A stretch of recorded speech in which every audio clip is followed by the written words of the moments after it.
Hello, how are you doing? Welcome back to Sharpening by Randy, or my YouTube, Man Meets Metal.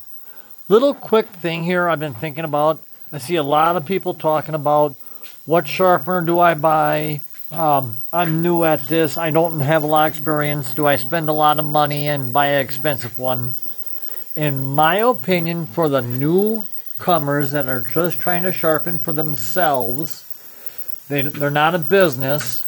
You can get away with the cheaper brand sharpeners than the Harbor Freights and stuff like that. It's just the way you treat the machine. You gotta treat it with respect. Take your time. You can't hog into it. They're all good machines. Just some last a little longer because they're a little heavier built. A lot of guys will hand file, and yes, they are probably really good at hand filing. I'm not so much, and I do a quantity, a lot of them. Like I'll have right here, I've got a batch about 20 chains for a local arborist, and I do that like once a week.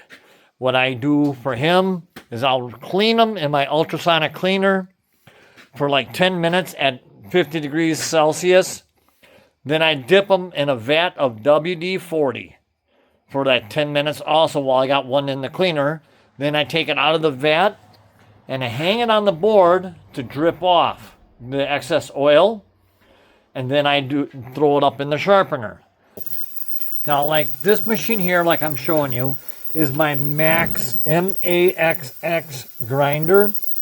I like that because the head pivots in both directions, left and right.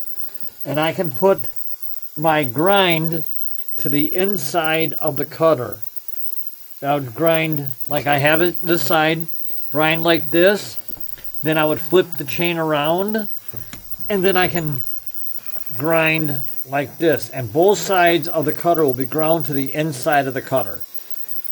That's my preference, but I do it professionally, and I do a lot of them. For the mom and pop's homeowner, you'd have to just pay attention and read the instructions to the manual on your sharpener, the best way to do it. Just a little thought I have on my sharpeners. Here's a little picture of what I have. I have two of the Max grinders. I have this one set up for my 3/8. This is the 3/8 and 404. I mean, this is for my micros and my smaller chains.